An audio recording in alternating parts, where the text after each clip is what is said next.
Hello guys, welcome to the movie recap review. Happy watching. Stop growing them. Somebody's gonna stop growing up, little mouse!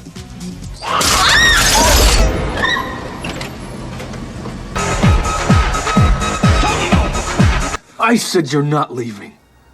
All right. Got a lab workup on that stat.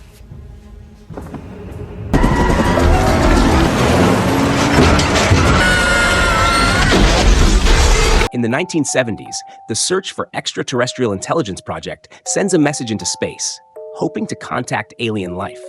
Decades later, they receive a mysterious reply. Using this information, scientists begin experiments in a government lab in Dugway, Utah. Not long after, a young girl named Syl wakes up in a glass containment cell, surrounded by observing scientists. When she looks up, she sees Xavier Fitch, the leader of the research team, observing her. Panic sets in when two lab workers install cyanide tanks into pipes leading to her cell. Fitch whispers, "I'm sorry," before giving the order to release the gas. As the room fills with smoke, Syl vanishes, only to break free moments later with sheer strength. Fitch sounds the alarm, and guards rush in with K9 units as Syl escapes, scaling a fence and fleeing the facility. She hides aboard a freight train, but is attacked by a drifter in her sleep. Instinctively, she kills him. At the next station, she observes people shopping and takes a bag from an unattended cart before boarding a passenger train. Inside a compartment, she finds a portable TV and begins searching for money. When a conductor questions her, she manages to pay half fare. Meanwhile, Fitch discovers the dead drifter and secretly assembles a team to track Syl down before the public finds out. While on the train, Syl suddenly experiences a terrifying transformation. Tentacles emerge from her body, pinning her to the corner as she screams in fear. Back at the lab, Fitch's team gathers for a briefing. Dan Smithson, an empath, claims he can sense criminals' motives. Dr. Stefan Arden, an anthropologist, specializes in cross-cultural behavior. Dr. Laura Baker, a molecular biologist, introduces herself before asking another man about his expertise. Preston Lennox responds cryptically, hinting that his work involves handling the government's worst problems. Dan realizes that Preston is a hunter who tracks down people. Meanwhile, the train conductor knocks on Syl's compartment again because of the noise from her portable TV, but Syl is gone. Checking the bathroom, the conductor is horrified to find a large cocoon attached to the wall. Suddenly, a tentacle shoots out, grabbing her by the neck. Moments later, Syl emerges, now a fully grown woman, stepping over the conductor's lifeless body as she leaves. At the lab, Fitch briefs his team. He explains that in 1993, SETI received two messages from an unknown source. The first message contained a formula for limitless energy from methane. The second provided a DNA sequence with instructions to splice it with human genes. Government scientists experimented on 100 human embryos, and one of them became Syl. She grew at an accelerated rate. They made her female, believing she would be more docile, but Preston scoffs at the idea, saying scientists must not know many women. Fitch reveals that the research team grew uneasy and decided to gas Syl. Now, she has already killed a drifter, and there will likely be more bodies, because Syl is a predator. Preston assumes Fitch wants her dead, since no one has ever hired him to bring someone back alive. As Syl roams Los Angeles, Fitch and his team investigate the train and find the dead conductor. Laura suspects Syl was consuming food to build energy, and after seeing the cocoon, she concludes Syl is now fully grown. Preston points out that authorities are still searching for a child, which is why she hasn't been found. He asks Fitch to check the conductor's ID and credit card records, since they're missing from the scene. The team sets up a new lab, where Laura suggests growing another alien, this time without human DNA, to study its true abilities. Meanwhile, Syl checks into a motel, paying in cash. At the lab, Laura introduces the alien DNA into a cell. As she pierces it, the camera feed cuts out. She asks for a replacement camera, but since the lab is classified, Fitch can't call a technician. Preston offers to help. Once the new camera is installed, they see the organism growing rapidly. Alarmed, they seal the containment unit, but Preston accidentally drops a bolt into the vent.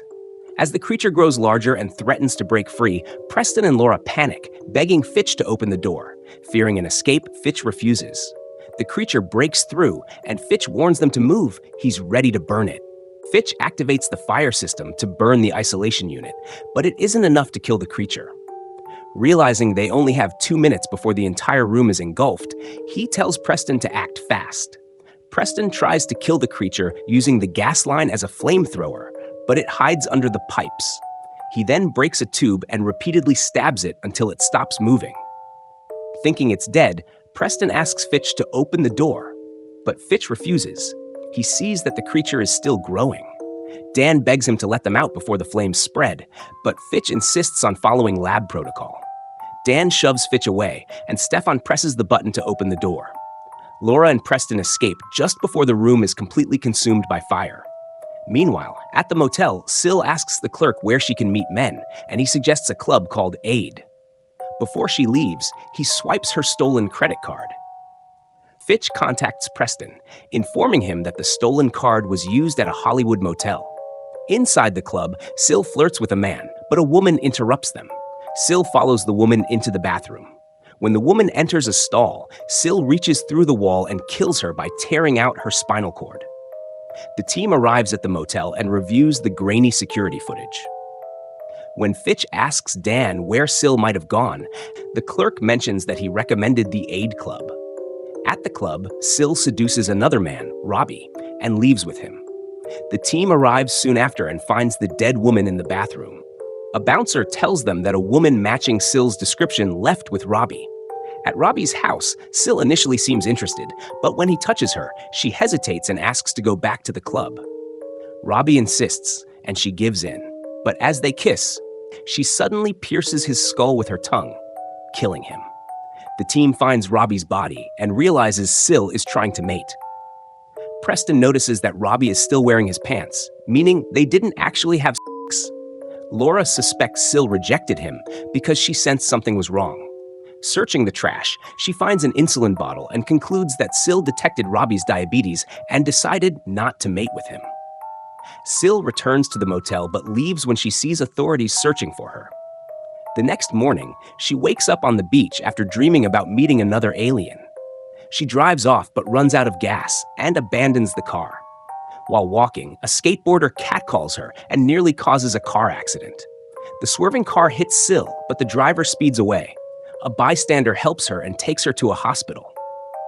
Back at the lab, the team tries to enhance the motel's security footage, but still can't get a clear image of Sil.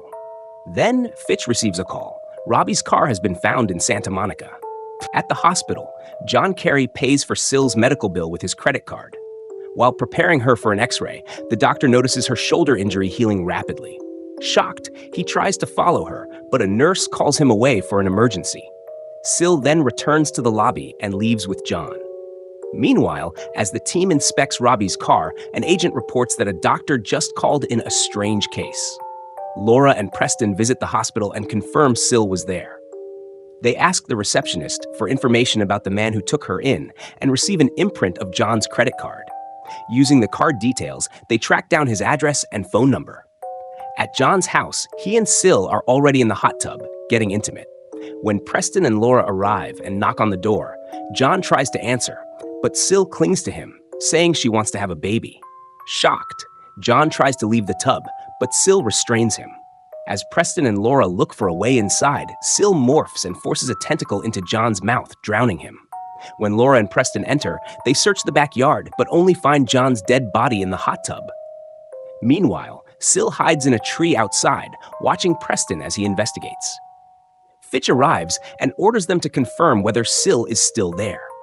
Sil soon shifts back into her human form and, now naked, approaches a woman getting into her car. She gets in the passenger seat and asks for help. Inside the house, the team finds a Polaroid of John and Sil, but the image isn't clear enough to identify her. An agent reports that no semen was found in the hot tub, confirming that Sil didn't mate with John. Sil later wakes up in the home of the woman she kidnapped. When the woman begs to be released, Sil leaves the room and grabs a pair of scissors. Thinking she's about to be freed, the woman thanks her, only to be horrified when Sil cuts off her own thumb. She drops the severed thumb into a bag and waits for it to regenerate, then discards another cut thumb into a trash bin outside. Later, Sil goes to a gas station, fills 2 containers with fuel, and steals another vehicle. transferring the gas cans from the abducted woman's car. That night, as the team waits for Sil at the club, Dan steps outside and gets a sudden feeling that she is nearby. When he spots her, he rushes back inside to alert the team. Sil runs to her car and speeds away with the kidnapped woman in the passenger seat. Preston and Laura chase after her while 2 helicopters follow overhead. Reaching a dead end, Sil drives off a steep hill and jumps out before the crash. The car continues forward, slamming into an electrical transformer and exploding with the kidnapped woman still inside. To ensure Sil doesn't survive, the helicopter fires 2 missiles at the wreckage. Sil is still alive and searching for a mate. Preston suspects she survived, but Fitch dismisses his concerns.